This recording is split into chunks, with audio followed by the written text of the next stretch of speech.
Hi students, iron का निष्कर्षण हम लोग क्लास में कर रहे थे, लेकिन समय अभाव के कारण हम लोग पूरा नहीं कर पाए थे। तो इस वीडियो में हम आयरन का निष्कर्षण हम शुरू से अंत तक देखेंगे और इसके साथ साथ जस्ता का निष्कर्षण का भी अंत करेंगे। और इसी के साथ साथ आपका रिवीजन भी हो जाएगा, क्योंकि ये चीज़ें आप क्लास में भी पढ़ेंगे। तो आइए शुरू करते हैं।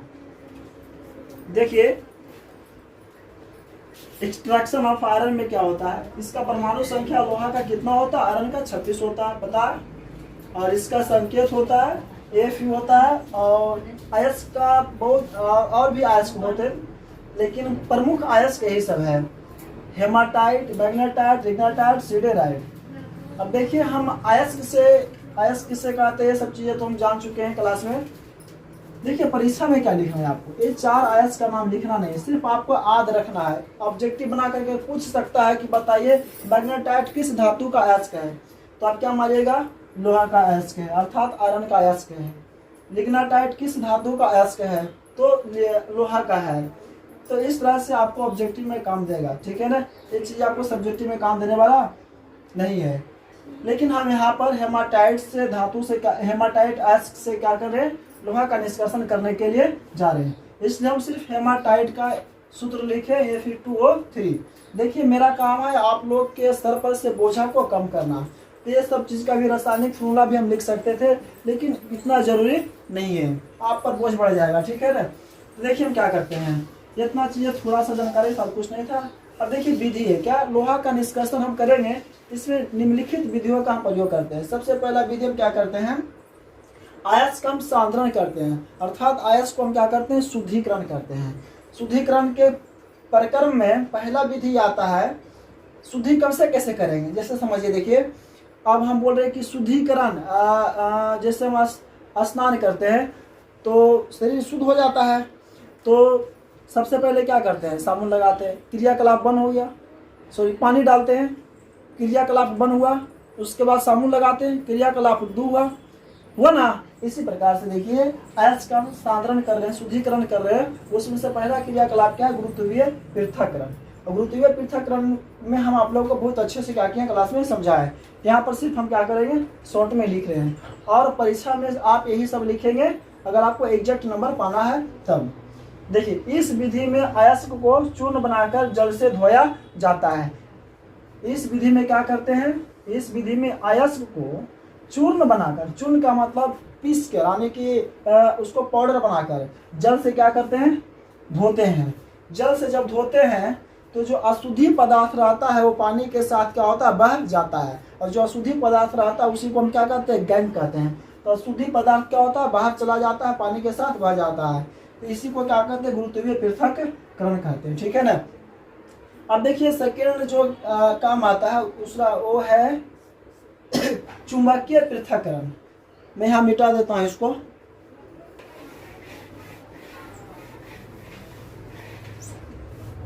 दूसरा विधि का जो हम प्रयोग करते हैं, चुंबकीय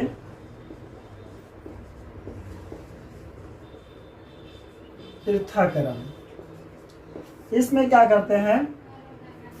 इस विधि के माध्यम से हम लोग लोहा का जो हेमाटाइट अयस्क है, इसको चूर चूर करके जब हम इसको पानी से धो दिए, तब जो अयस्क बच गया है वो तो बच गया है, लेकिन उसके साथ साथ बहुत सारा और चीज़ें, कंकड़ पत्थर रह गया है छोटा छोटा। तो वो सबको हम चुंबकीय पृथक्करण से क्या करते हैं? अलग कर लेते हैं। इस विधि में क्या होता है कि मैग्नेटाइट जो अयस्क होता है, मैग्नेटाइट अयस्क, उसका सांद्रण किया जाता है। मैग्नेटाइट जो अयस्क है, मैग्नेटाइट से न कर रहे हैं, हाँ, मैग्नेटाइट अयस्क का क्या करते हैं? सांद्रण करते हैं, मतलब शुद्धिकरण करते हैं। इसका फिगर भी देखिए क्लास में सर बताए थे, और हम भी आपको थोड़ा बहुत जानकारी दिए हैं, क्योंकि एक ही दिन तो क्लास में किया है। तो चुंबकीय पृथक्करण में क्या करते हैं? इस विधि के माध्यम से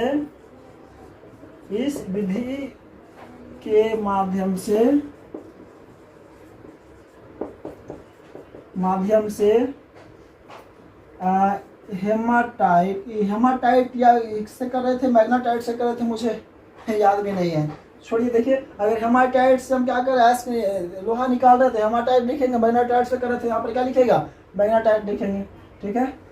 तो हेमाटाइट टाइट होगा या तो मैग्नेटाइट होगा, ठीक है ना। मैग्नेटाइट अयस्क का सांद्रण किया जाता है, अयस्क का सांद्रण यानी कि शुद्धिकरण किया जाता है, ठीक है। ये सिंपल सा बात हो गया, सिंपल है। गुरुत्वीय पृथक्करण हो गया, चुंबकीय पृथक्करण हो गया, ये दो विधियां आ गया, ठीक है ना। उसके बाद हम क्या करते हैं, तीसरा जो विधि होता है वो होता है निस्तापन होता है। वो क्या होता है, चल ही नहीं रहा, क्या हो गया इसे। देखिए निस्तापन में हम लोग क्या करते हैं, निस्तापन में जो सांद्रित जो अयस्क किया गया है चुंबकीय पृथक्करण से, उसको हम क्या करते हैं, सांद्रित सांद्रित सांद्रित सांद्रित अयस्क को वायु की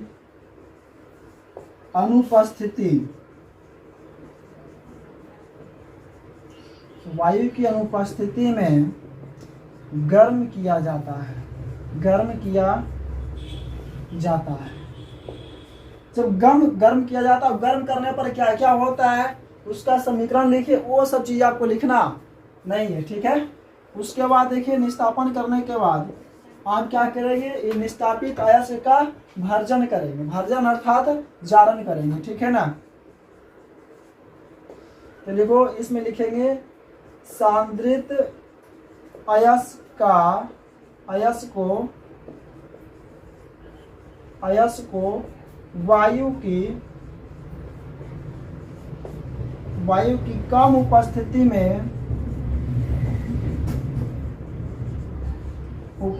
में गर्म किया जाता है,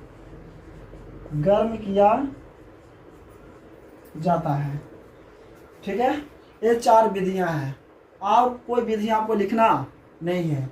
सबसे पहला विधि क्या लिखना है दोस्तों, सबसे पहला विधि लिखना है आपको अयस्क के सांद्रण में पहला विधि है गुरुत्वीय पृथक्करण, अर्थात उसको पीस के पाउडर चूर्ण बना करके उससे क्या किया जाता है, जल के धारण प्रवाहित किया जाता है, अर्थात उसमें उसको धोया जाता है, इससे गैंग वगैरह जो होता है शुद्धियां पदार्थ तो दहा जाता है। उसके बाद चुंबकीय पृथक्करण करते हैं, तो इस विधि के माध्यम से क्या करते हैं, अयस्क जो होता है उसका स्थानांतरण किया जाता है। इसको अच्छे तरह से इसका डायग्राम भी बनाए हम नहीं बनाए थे, लेकिन सर बताए थे, लेकिन हम आपको रिवीजन करवा दिए थे क्लास में, ठीक है ना। उसके बाद देखिए निस्तापन है, निस्तापन में क्या कर पढ़े थे आप कि अयस्क को क्या किया जाता है, वायु की अनुपस्थिति में, यानी कि वहां पर वायु नहीं रहेगा, तब उसको क्या करेंगे, अयस्क को गर्म करेंगे, ठीक है ना। तो प्रक्रिया निस्तापन कहलाता है। और फिर उसके बाद निस्तापित अयस्क को क्या करेंगे, भर्जन करेंगे। भर्जन में क्या होगा, सांद्रित जो अयस्क है वाला, जो निस्तापित जो अयस्क है ना, यहाँ पर देखिए सांद्रित अयस्क की जगह पर आप निस्तापित अयस्क भी लिख सकते हैं, ठीक है ना, इससे कोई दिक्कत नहीं है। तो निस्तापित अयस्क को वायु की कम उपस्थिति में गर्म किया जाता है, वायु तो रहता है लेकिन कम रहता है, ठीक है ना। भर्जन में वायु का उपस्थिति रहेगा, निस्तापन में वायु की उपस्थिति नहीं रहेगा, ठीक है ना। अब देखिए आगे क्या करना है, आपको डायग्राम बनाना है। भट्ठी में क्या किया जाता है कि कोक हो गया, चूना पत्थर हो गया, हम यहाँ पर लिखने वाले हैं, और अयस्क को क्या किया जाता है, एक ही मिला करके डाला जाता है। तो उसमें क्या होता है, उस विधि को परगलन कहते हैं, ठीक है ना। क्या कहते हैं, परगलन कहते हैं, ठीक है ना। तो इसमें क्या होता है कि देखिए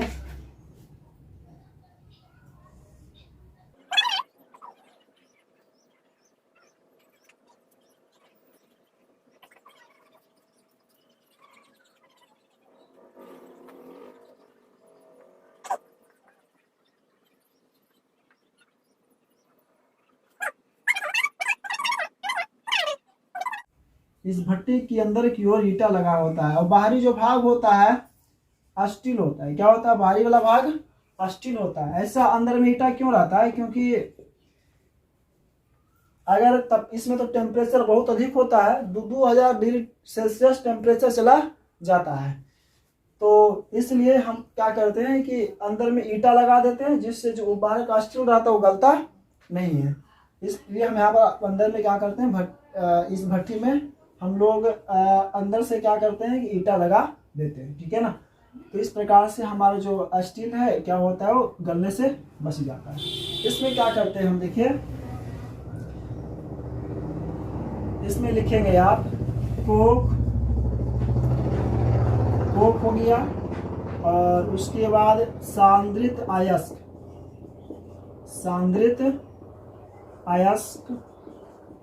चूना पत्थर,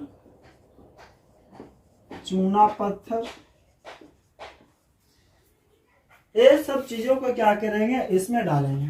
कहाँ तक डालेंगे, यहाँ तक डाल देंगे, ठीक है ना।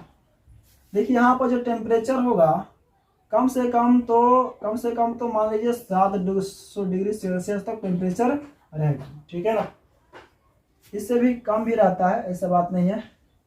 यहाँ पर मैक्सिमम आप 2000 डिग्री सेल्सियस लिख सकते हैं, ठीक है।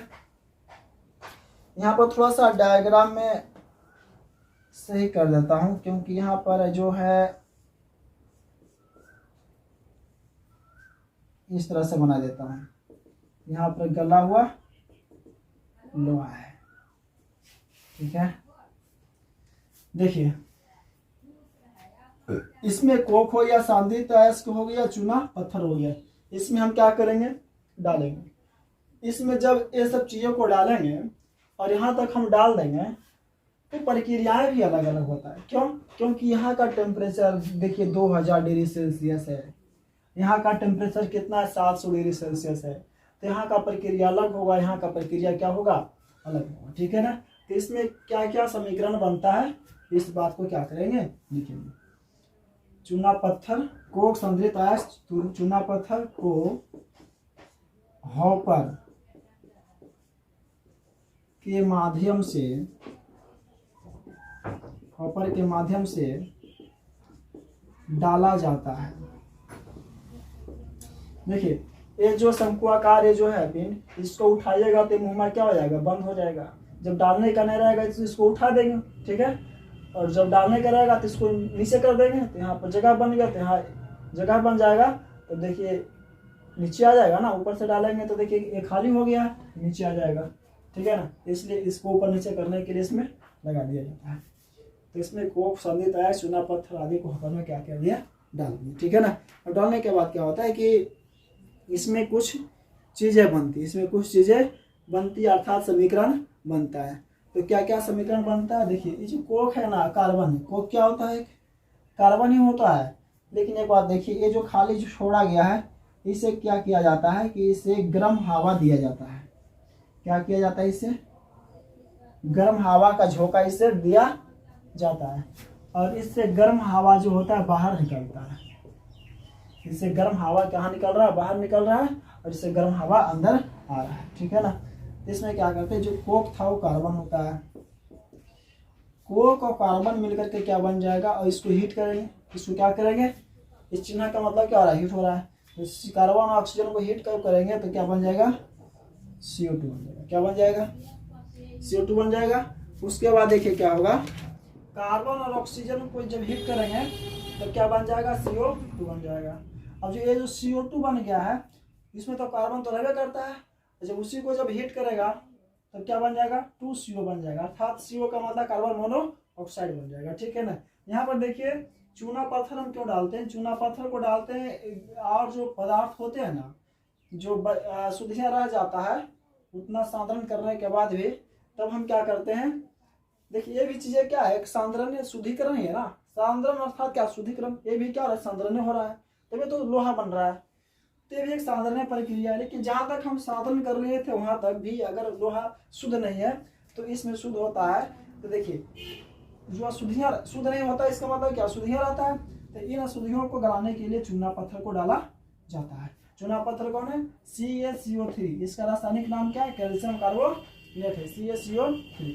तो कैल्शियम कार्बोनेट को भी जब क्या किया जाता है, हीट किया जाता है, तो क्या बन जाता है, CaO प्लस CO2। और CO2 जो बन गया क्या हो गया, उड़ गया, उड़ के कहाँ चला गया, इससे बाहर निकल गया, ठीक है ना। तो क्या बन जाता है, कैल्शियम ऑक्साइड, Ca से कैल्शियम, O से ऑक्साइड, तो कैल्शियम ऑक्साइड बन गया और CO2 कहाँ गया, बाहर निकल गया। उसके बाद देखो CaO जो कैल्शियम ऑक्साइड है, इसको भी हीट किया जाता है। इसको भी हीट किया जाता है तो क्या बन जाता है, कैल्शियम सिलिकेट बन जाता है, CaSiO3 बन जाता है। अब देखिए ये जो आयस का आप डाले थे, आयस जो डाले थे ना Fe2O3, उसमें देखो एक कार्बन मोनोऑक्साइड भी रहता है। देखिए कार्बन मोनोऑक्साइड भी क्या करता है, गालक का काम करता है, ठीक है ना। तो पूर्ण तरह से चूना पत्थर सबको गलाता नहीं, लेकिन पूर्ण रूप से कार्बन ये जो है कार्बन मोनोऑक्साइड क्या करता है, गालक के रूप में काम कर देता है, ECO। तो ये जो हम डाले थे, ये संतुलित करने के बाद 3 आया है, हम पहले कर लिए हैं, ठीक है ना, क्योंकि संतुलित करने में थोड़ा टाइम लगता है तो हम पहले शुरू करके रख दिए हैं, तो टाइम थोड़ा सा कम लगेगा। तो ये Fe2O3 प्लस CO हो गया। तो जब इसको हम क्या करेंगे, हीट करेंगे, क्या करेंगे, यहाँ पर देखिए हीट नहीं लिखे हैं, हीट करेंगे, इसमें उष्मा देंगे तो क्या बन जाएगा, Fe3O4 प्लस CO2। ये क्या CO2 कहाँ से जाएगा, ऊपर चल जाएगा। उसके बाद देखिए ये जो बन के आया है, बोला ये Fe3O4 आया है, इसको भी क्या करेंगे, कार्बन मोनोऑक्साइड के साथ क्या करेंगे, हीट करेंगे, तो क्या बन जाएगा, FeO प्लस CO2, और CO2 कहाँ चल जाएगा, ऊपर चल जाएगा। अब देखिए ये जो बना है, फेरस ऑक्साइड बना है, FeO बना है, तो इससे ऑक्सीजन को बाहर निकालेंगे तभी ना शुद्ध बनेगा। तो ऑक्सीजन को बाहर निकालने के लिए ये जो कार्बन मोनोऑक्साइड उसके साथ क्या किया जाता है, यहाँ पर इसको हीट किया जाता है। हीट करिएगा तो क्या बन जाएगा, इससे ऑक्सीजन निकल करके इसमें आ जाएगा, इसमें आ जाएगा तो क्या बन जाएगा, ऑक्सीजन 2 हो गया ना। देखिए ऑक्सीजन 2 हो गया तो कार्बन डाइऑक्साइड हो गया, तो कार्बन डाइऑक्साइड इससे क्या हो गया, बाहर निकल गया। यहाँ पर क्या बच गया, सिर्फ फेरस, और ये फेरस क्या है, ये लोहा है, जो शुद्ध लोहा है, ठीक है ना। इसमें थोड़ा सा ओवरऑल यहाँ पर समीकरण आपको ध्यान में रखना है। कार्बन ऑक्सीजन CO2 बन गया, और carbon dioxide plus carbon 2CO, ये सब करके क्लास में भी करवा देंगे, ठीक है ना, आपको दिक्कत नहीं होगा। ये था आयस का निष्कर्षण था, थोड़ा सा जितना लिखे आपको उतना ही लिखना, उससे ज़्यादा एक भी ज़्यादा लिखना नहीं है।